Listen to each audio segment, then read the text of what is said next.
When you're trying to convince someone to see things from your perspective or get them to do what you want, there are two steps. The first step is to get inside their mind, and the second step is to speak to their awareness by choosing the right words to influence their thinking. This concept can also work when you meet, attract, or try to win over women. You can influence a woman's thoughts and actions using the techniques I'll explain. How to enter her inner mind and the psychology behind the words you use. The fastest way to enter someone's inner mind is by building a connection. So, how do you do this?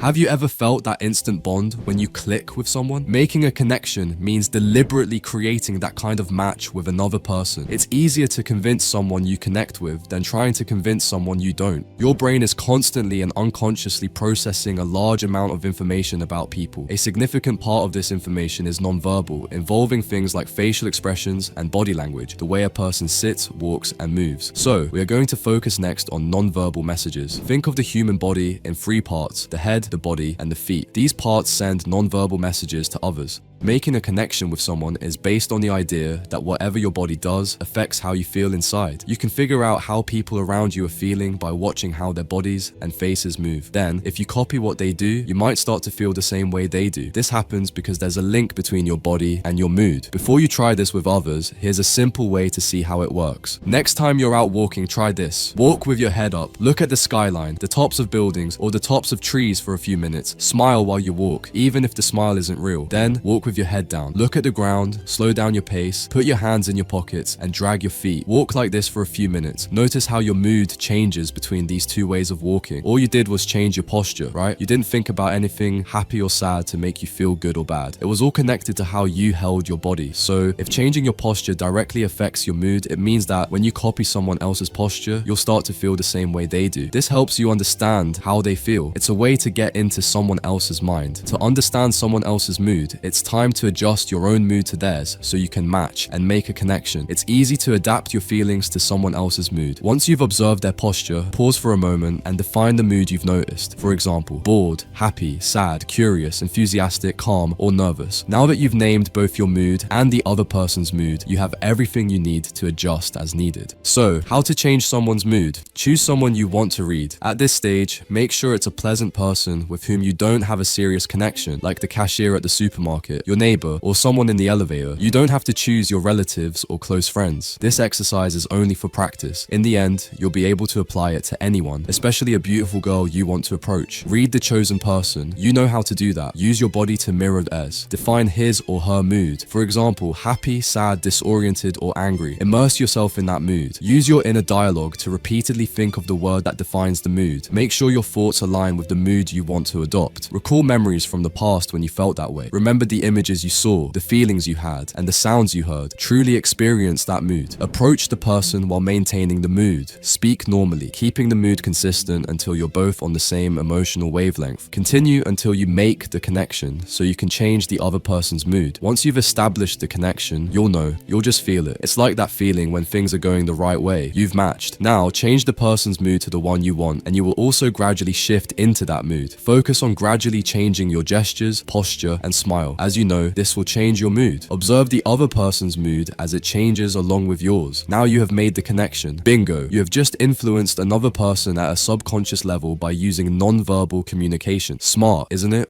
Attention. There is a big difference between adapting and imitating. You can adapt to some aspects related to others' moves in a subtle way without drawing attention. Don't copy others' gestures as in the mirror. This is called imitation and will only make you embarrassed.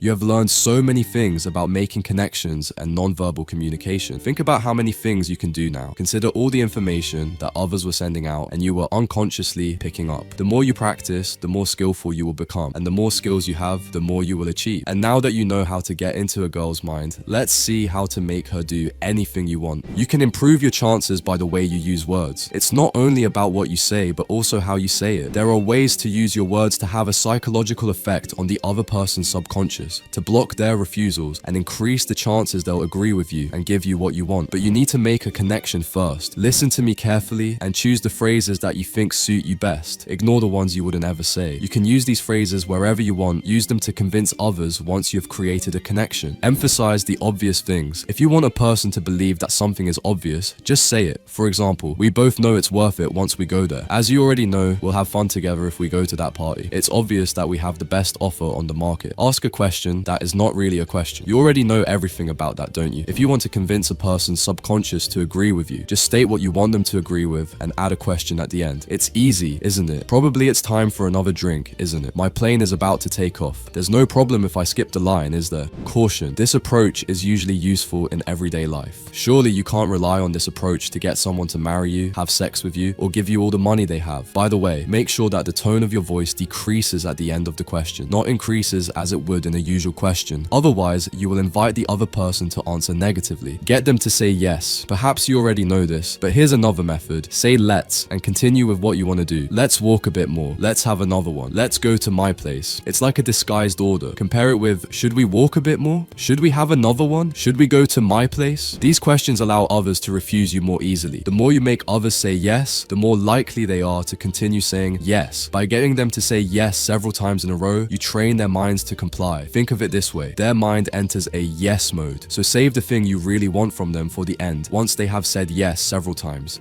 This or that. Shall I bring you a cocktail while you wait, or do you prefer a glass of wine? Said the waiter. The reason why it worked is because he offered me two options, both suitable for him. The only choice he offered was between a cocktail and wine. He didn't ask if I wanted to drink alcohol or not. A clever waiter will ask, even before asking if you want water or wine, red or white, sir, or still or sparkling. But please, don't try the line, my place or your place. It's been used too many times. Anticipate the future. You will love this. Just tell them how you expect they will react to something by telling them that they will react that way. I know you'll be thrilled about this. I know you'll want to repeat the experience. Wait until you hear what I'm going to tell you. I know you'll be impressed. Logical leaps. Use the word therefore or the phrase this means that to make a connection between two concepts, a connection which may or may not exist. The first concept is always true. The second one, the one you make the connection with, is the one you want others to agree with. For example, you're watching this video, true. This means that you like it, may be true, and I certainly hope so. Or, we've been together for 3 months, therefore I must be serious about this relationship. I've been working at this company for 3 years and have proven my loyalty. This means that it's time to take action and discuss my position in the company and my salary. When is the most suitable moment? And I know you might think that I went off topic, but what you're learning in this video isn't necessarily limited to just girls. It's something you can apply in all areas of your life. Order and order. Think about it and call me. The first command is the one you truly want the other person to follow, but if you immediately follow it with another command which you think will definitely be followed, the person will hear only the second one and usually will follow the first one without questioning. It's late and you're tired. Take out the garbage and come to bed early. Come over to my place to have a drink and tell me everything.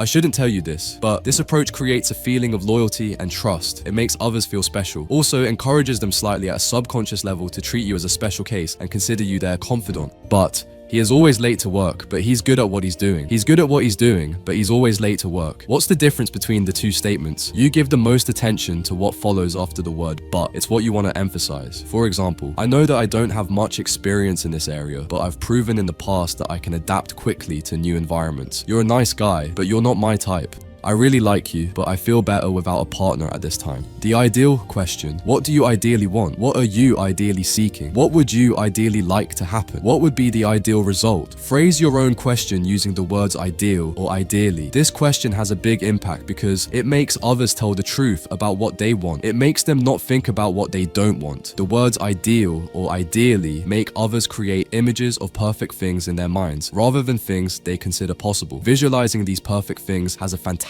effect on their mood. It gives you all the information you need to be able to influence them. If you ask the ideal question during a job interview, so ideally, what is the perfect candidate you're looking for? Or who would be your ideal candidate? The interviewer will probably answer by giving you a description of the image they have created in their mind of the perfect candidate. All you have to do is make sure you give the impression that you are that candidate, using the same words they used and adapting your answers to match their description. Tell it without telling it. There are ways you can express your point of view you and create images in others' minds without making it seem like you're doing so. I can't tell you to leave him. The decision must be yours. I won't be the one to tell you that you're wrong. I don't even want to think about the stress you're feeling now. I don't want you to worry about me. I'll be fine. All you have to do is express your point of view by saying that you don't. You can also give orders by telling the other person not to do what you actually want them to do. Don't worry about paying me back what you owe me. Yes means no. I could come if you want. This is a way to offer to do something that you don't really want to do. For example, I could give you a ride home if you want. I could do it. If you want, it's not important, but it is. I know that you won't consider my advice, but I'm worried about your unhealthy lifestyle. Maybe you won't care, but your deodorant is too weak and doesn't last long. Have you thought about keeping one for backup at the office? These kinds of lines should be